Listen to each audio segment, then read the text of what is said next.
మొన్న కేంద్ర మంత్రి కిషన్ రెడ్డి గారు మాట్లాడుతూ తెలంగాణలోని కొన్ని మైన్స్ని గనుల్ని వేలం వేయాలి, దానికి సంబంధించి రాష్ట్ర ప్రభుత్వం తొందర నిర్ణయం తీసుకోవాలని చెప్పి వారు లేఖ రాసినట్టుగా తెలుస్తున్నది.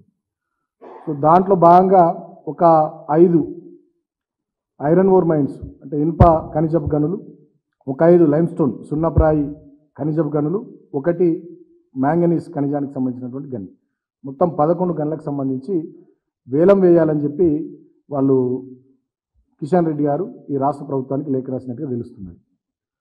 నేను అడుగుతా ఉన్నా మరి రాష్ట్ర ప్రభుత్వాన్ని, గతంలో కేసీఆర్ గారి ప్రభుత్వం ఉన్నప్పుడు ఎప్పుడు కూడా మేము వేలం వేయాలని చెప్పి కేంద్ర ప్రభుత్వం మమ్మల్ని అంటే మేము వేలం వేయము, డెఫినెట్గా మా సంస్థ సింగరేణి ఉన్నది, సింగరేణికి బ్రహ్మాండమైనటువంటి అనుభవం ఉన్నది, 100 ఏళ్ల పైచీలకు చరిత్ర కలిగినటువంటి సంస్థ, 45-50 వేల మంది కార్మికులు పనిచేస్తున్నటువంటి సంస్థ, ఉద్యోగులు పనిచేస్తున్నటువంటి సంస్థ, కాబట్టి మా ఏమైనా ఖనిజ ఇక్కడి గనులు ఏమన్నా ఉంటే మా సింగరేణి సంస్థకి ఇచ్చుకుంటామని చెప్పి గతంలో మేము డినై చేసినాం, ప్రోత్సహించలే. మరి ఇవాళ రాష్ట్ర ప్రభుత్వం తన వైఖరి తెలియజేయాలి ఈ విషయంలో. ఇప్పటిదాకా రాష్ట్ర ప్రభుత్వం మరి ఎవరు మాట్లాడట్లేదు, ఉలుకు లేదు పలుకు లేదు. మరి కేంద్ర ప్రభుత్వం యొక్క వైఖరికి మీరు తలూపినట్టేనా, ఒప్పుకున్నట్టేనా మరి చెప్పాలి. అదేవిధంగా 52 బొగ్గు బ్లాకులు దేశవ్యాప్తంగా ఈ నెల 21వ తేదీ నుండి ఓపెన్ మార్కెట్లో వేలం వేయడానికి కేంద్ర ప్రభుత్వం సిద్ధంగా ఉన్నట్టు ఢిల్లీ నుంచి నాకు కొంత సమాచారం వచ్చింది. 52 బొగ్గు బ్లాకులు, దాంట్లో సింగరేణి సంస్థకు సంబంధించిన బొగ్గు బ్లాకులు కూడా ఉన్నట్టు తెలుస్తూ ఉన్నాయి. గతంలో మా ప్రభుత్వము మేము అధికారంలో ఉన్నప్పుడు మా అప్పటి ముఖ్యమంత్రి కేసీఆర్ గారు స్వయంగా ప్రధానమంత్రి గారికి లేఖ రాసిండ్రు, మా అప్పటి పారిశ్రామిక శాఖ మంత్రి కేటీఆర్ గారు ఆనాడు బొగ్గు గనుల శాఖ మంత్రిగా ఉన్న ప్రహ్లాద్ జోషి గారికి లేఖ రాసిండ్రు. మేము సింగరేణి ప్రాంతంలో ఉన్నటువంటి ప్రజాప్రతినిధులు అందరం కూడా, అదేవిధంగా కార్మిక సంఘాలన్నీ కూడా సింగరేణి బొగ్గు బావులను ఇవ్వాలి తప్ప వేలం పాటలు పెట్టొద్దు అని చెప్పి మేము కోరినాం.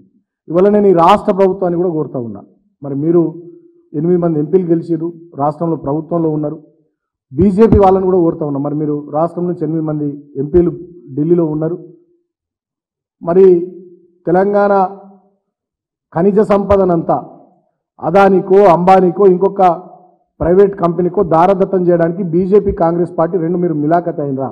నేను అడుగుతా ఉన్నా సూటిగా, స్పష్టం చేయాల్సినటువంటి బాధ్యత మీ మీద ఉన్నది. ఎందుకంటే మా హయాంలో అటువంటిది మేము జరగనీయలే, మా 9.5-10 ఏళ్ల కాలంలో మేము అటువంటిది జరగనీయలే.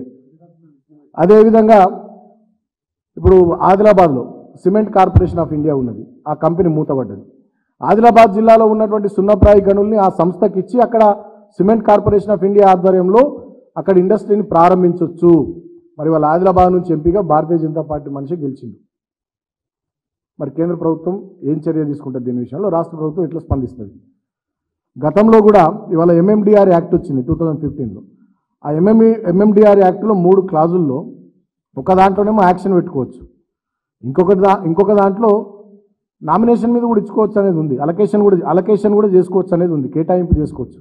దాన్ని అనుసరించే ప్రధానమంత్రి గారి సొంత రాష్ట్రం గుజరాత్లో లిగ్నైట్ మైన్స్ని గుజరాత్ మినరల్ డెవలప్మెంట్ కార్పొరేషన్ వాళ్ళు అడిగితే ఆ అలకేషన్ పద్ధతిలో ఎంఎండిఆర్ యాక్ట్లో ఉన్నటువంటి దాని ప్రకారం అలకేషన్ పద్ధతిలో వాళ్ళకి ఇచ్చిర్రు. సో ఇప్పుడు మేము కూడా అదే కోరుతున్నాం, రాష్ట్ర ప్రభుత్వం కూడా కేంద్ర ప్రభుత్వానికి లేఖ రాయాలి, తెలంగాణ రాష్ట్రానికి సంబంధించినటువంటి అన్ని ఇనుము ఖనిజపు గనులను కానీ, సున్నప్రాయి ఖనిజపు గనులను కానీ, మ్యాంగనీస్ ఖనిజపు గనులను కానీ, బొగ్గు బావులను కానీ సింగరేణి సంస్థకి ఇచ్చేటట్టుగా రాష్ట్ర ప్రభుత్వం కూడా కేంద్ర ప్రభుత్వం మీద ఒత్తిడి తీసుకురావాల్సినటువంటి బాధ్యత ఉంది. లేకపోయినట్టయితే ఇవి కనుక ప్రైవేట్ ప్లేయర్ల చేతుల్లోకి పోయినట్టయితే డెఫినెట్గా ఇది కాంగ్రెస్ బీజేపీ 2 పార్టీలు కలిసి కూడబలుకొని చేసినటువంటి తెలంగాణ సహజ సంపదను దోచుకునేటటువంటి ఒక కుట్రగా భారత రాష్ట్ర సమితి పార్టీగా మేము భావిస్తాం. ఎందుకంటే విభజన చట్టం ప్రకారం బయ్యారంలో ఉక్కు కర్మాగారం పెట్టాలి. సెయిల్ ఆధ్వర్యంలో పెట్టిస్తారా, ఎవరి ఆధ్వర్యంలో పెట్టిస్తారో, ఏ పిఎస్యు ఆధ్వర్యంలో పెట్టిస్తారో పెట్టియండి బయ్యారంలో ఉక్కు కర్మాగారం, లేదంటే సింగరేణి సంస్థ ఆధ్వర్యంలో పెట్టిస్తారా పెట్టియండి. పెట్టించి ఆ ప్రాంతంలో ఉండేటటువంటి ఉమ్మడి ఖమ్మం కానీ ఉమ్మడి వరంగల్ జిల్లాకు సంబంధించినటువంటి ఇనుప ఖనిజపు గనుల్ని ఆ ప్రాంతంలో వచ్చేటటువంటి బయ్యారం ఏరియాలో వచ్చేటటువంటి స్టీల్ ప్లాంటు మరి సింగరేణికి ఇస్తారా, మీరు సెయిల్కి ఇస్తారా, ఎవరికి ఇస్తారో వాళ్ళకే ఆ ఖనిజపు గనుల్ని కేటాయించేటట్టుగా రాష్ట్ర ప్రభుత్వం చొరవ తీసుకోవాలి.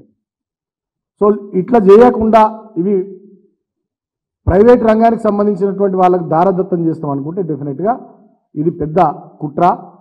ఆ కుట్రలో భాగంగానే తెలంగాణ మీద భారతీయ జనతా పార్టీ, కాంగ్రెస్ పార్టీ ఎక్కడ లేని ప్రేమ ఒలకబోసి ఇక్కడ రాష్ట్రంలో అక్కడ కేంద్రంలో అధికారంలోకి వచ్చి ఇవాళ తెలంగాణ సహజ సంపదను దోచుకొని పోతున్నారనేది తెలంగాణ ప్రజలకు స్పష్టంగా అర్థమవుతుంది. మీ వైఖరిగా రాబోయే రోజుల్లో దీని ద్వారా బహిర్గతమవుతుంది.